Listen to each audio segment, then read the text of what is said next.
여러분 안녕하십니까. 아시다시피 2.8 전쟁이 터진 지 3주 이제 넘었습니다.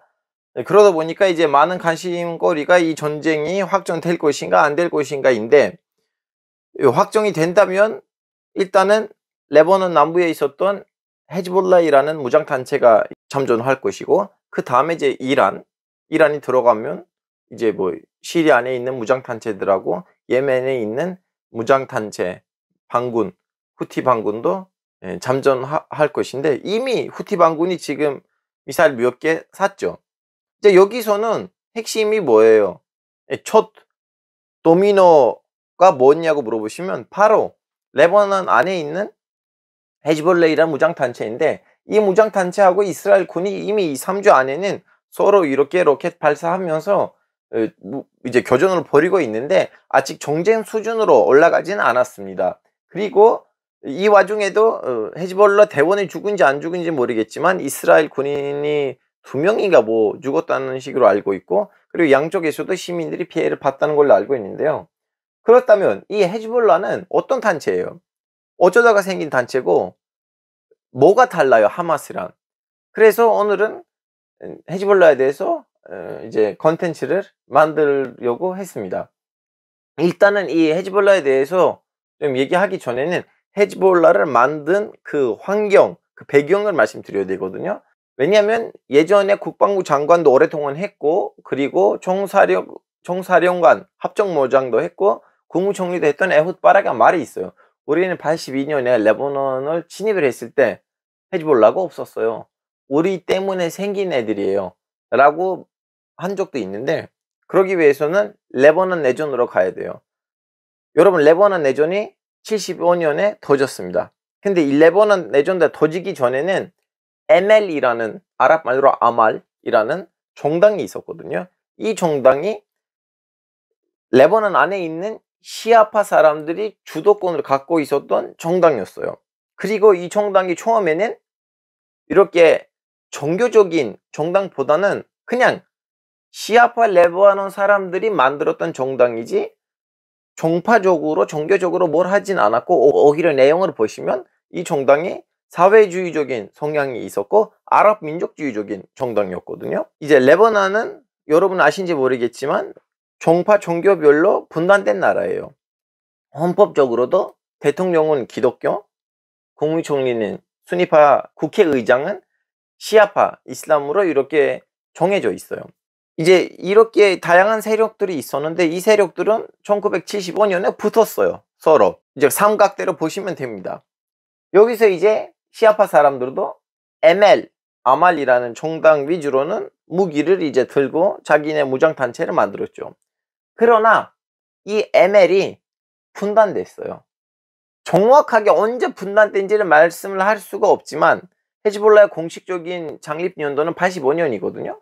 그 헤즈볼라를 만들었던 사람들이 82년부터는 ML 안에 있는 이제 대원으로서 활동을 했거든요.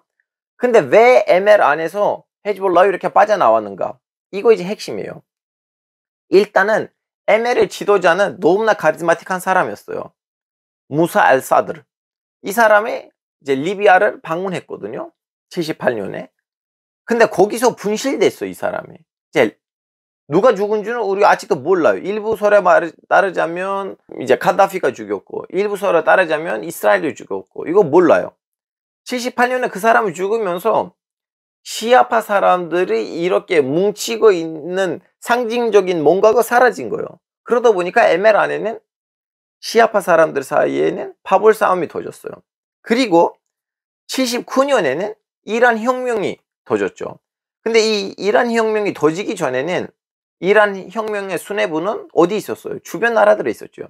특히 제일 많이 레바논에 있었어요. 근데 이제 79년에 이란 혁명이 터졌는데, 이 이란 혁명에 오직 종파적인 혁명 아니에요. 동시에도 이 사람들의 사상이 있거든요. 벨라야티 파키라는 사상인데, 이란에서 혁명이 터지고 난 다음에 이 혁명을 수출해야 돼요. 제일 수출하기 쉬운 데가 어디예요? 레바논이에요. 왜냐면 예전에 같이 활동했잖아요.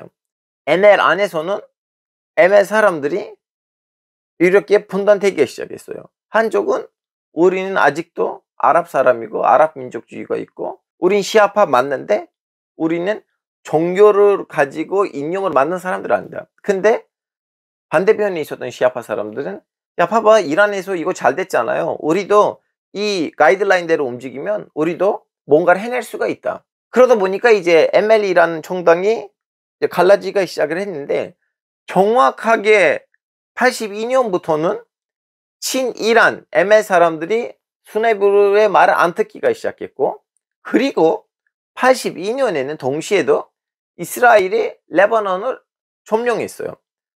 이제 그때 이스라엘에 여러 가지 목표가 있었죠. 왜냐하면 팔레스타인 난민촌들도 있었고 그 난민촌들을 다 없애버리려고 했었고 그리고 또 레바논에서 기독교 정권을 세우려고 했는데 그것도 안 됐고 이제 그 와중에 레바논이 더 난장판이 되니까 유엔이 거기에다가 평화유지군을 이제 출동시켰어요. 물론 말은 평화유지군인데 안에는 이제 서양 국가 몇 개만 있어요. 뭐 미국, 영국, 프랑스, 이태리. 이제 생각해 보세요. 북방에서는 시리아가 왔고 남방에서는 이제 이스라엘 왔고 그리고 수도권에는 이제 미국 주도하에 있는 소형 국가들의 군인들이 있는데 나라가 아니고 개판이었어요. 그 시절에는. 내전이 지나가면 지나갈수록 모든 시민이 무슨 정파가 이 내전을 이기든 간에 일단 이 외국 군인들을 우리나라를 떠났으면 좋겠다는 그러한 보이지 않는 민심이 형성됐거든요. 이 와중에 외국 군인들 쫓아내는 데 있어서 핵심적인 역할을 했던 단체가 누구냐고 물어보시면 헤즈볼라예요. 헤즈볼라는 82년 이후로부터 미국 기지들 그리고 미국 이제 미국 대사관 열심히 테러 사태들을 일으키면서 미국 이제 더 이상 나 여기서 못하겠다고 하고 미국과 함께 다른 서양 군인들도 레바논을 철수했어요. 그러다 보니까 시아파이든 말든 간에 이 헤즈볼라가 비주류였는데 레바논에서 좀 약간 지지를 얻기가 시작했어요. 그럼에도 불구하고 아직도 레바논은 하나의 무장단체지 정치적인 활동들을 하지는 않고 있었어요. 이란하고 이스라엘의 사이가 좀 나빠지고 그리고 이스라엘은 레바논에서 제일 큰 문제는 팔레스타인 독립운동가들 아니야. 이 헤즈볼라가 제일 큰 문제다라고 생각을 하고 자꾸 헤즈볼라의 지도자들을 암살하려고 했어요. 이제 지금 지도자는 하산 나스랄라히인데 하산 나스랄라히 전에 지도자는 아바스 엘 무사위였는데 아바스 엘 무사위는 가족이랑 같이 전체 암살당했어요. 헤즈볼라는 이제는 우리의 목표는 이스라엘을 쫓아내야 돼. 이스라엘에 이제 절수를 했죠. 근데 이 사람들 보기에는 재정적인 거 뭐예요? 예루살렘의 회복이에요. 자, 여러분 지금도 그 이란이 맨 처음에 만들었다가 지금 많은 국가에서 매년 경축하는 아니면 추모하는 날이 있어요. 예루살렘의 날, 여물 엘 꾸두스. 이것이 뭐냐면 매년 라마단의 마지막 금요일 때는 이 날을 인정했던 나라들에서 무슬림들이 다 길거리에 나와서 예루살렘을 다시 한번 회복할 거다. 예루살렘 다시 회복할 거다라고 큰 행진을 벌이고 있어요.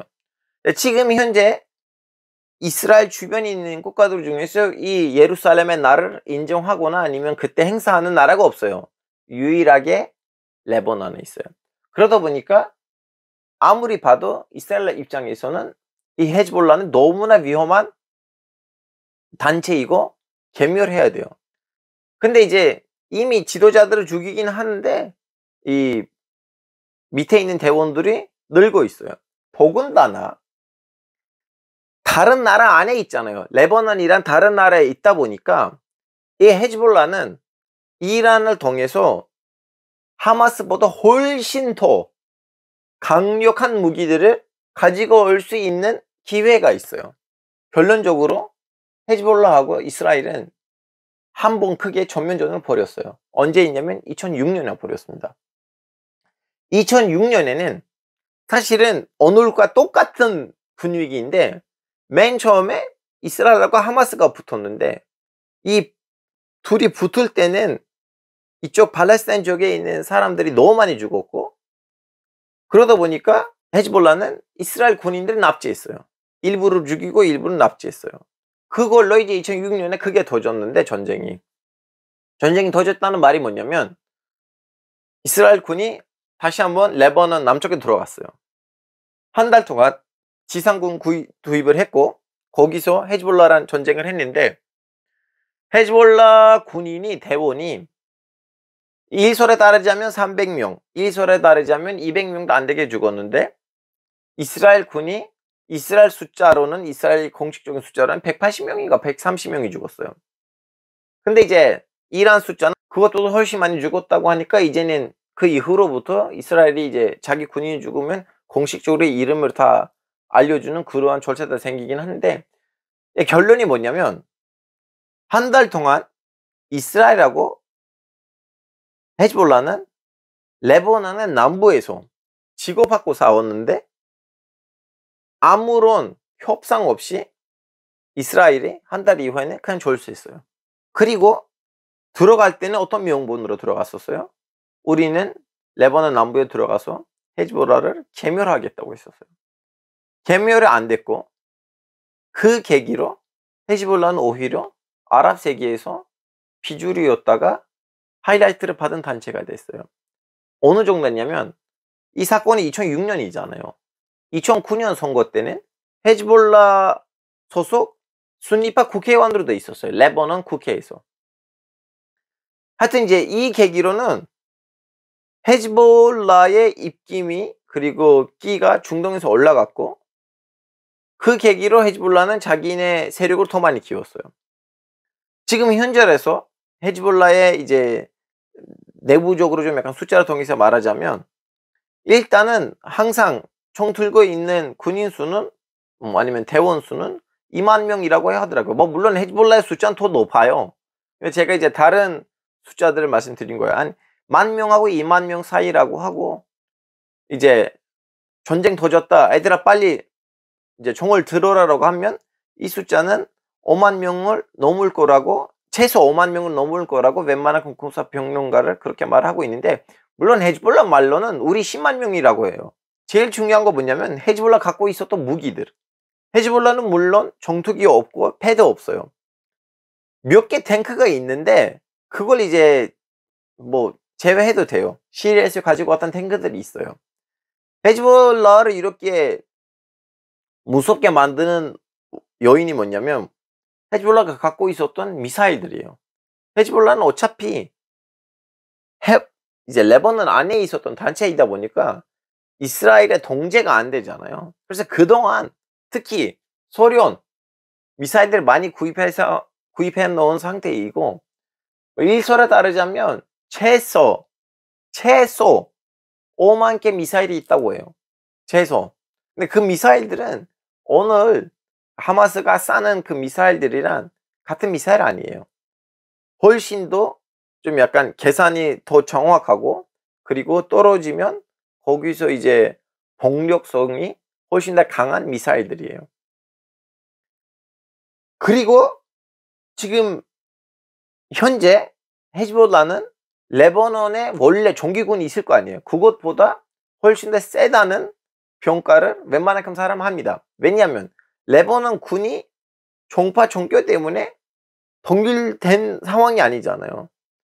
그 사이에 내전도 터졌기 때문에 시민의식이 아직도 종교 종파 의식 밑에 남아있는 상황이고 그러다 보니까 좀 움직이는 데 있어서 그렇게 강력하지는 않잖아요. 근데 이 헤즈볼라는 어린 나이 때부터 키워가지고 하나의 종파이다 보니까 그 종파 속에서는 이제 키우다 보니까 훨씬 더 끈끈하고 훨씬 더 위계 질서가 단단하다 보니까 현재로서 레바논 군대보다 더 세다는 거를 다들 인정한 상황이긴 한데 동시에도 중동에서 강력한 군사 세력이라고 합니다. 물론 이스라엘 군부란 전면전을 벌이면 그 바깥에서 괴멸 당하겠죠. 왜냐하면 전투기도 없고 패도 없잖아요. 근데 이 헤즈볼라는 2006년 때도 도시 안에서 싸웠기 때문에 밖에 나가서 전쟁하지는 않을 거 아니에요. 그럼 결론이 뭐냐고 물어보신다면 이란까지만 아니고 헤즈볼라만으로도 전쟁이 확정이 된다면 지금 현재 죽은 사람들의 숫자 그리고 경제적인 피해 그리고 이 분위기가 분명히 몇 배로 증가될 것인지 뻔합니다. 하여튼 여러분, 제 영상이 여기서 이제 마무리 되고요. 또 궁금하신 주제들 있으시면 현재 이 상황이랑 관련된 거 밑에다가 댓글로 달아주시면 제가 이렇게 적극적으로 콘텐츠를 만들도록 하겠습니다. 그러면 라방에서 봬요. 안녕히 계세요.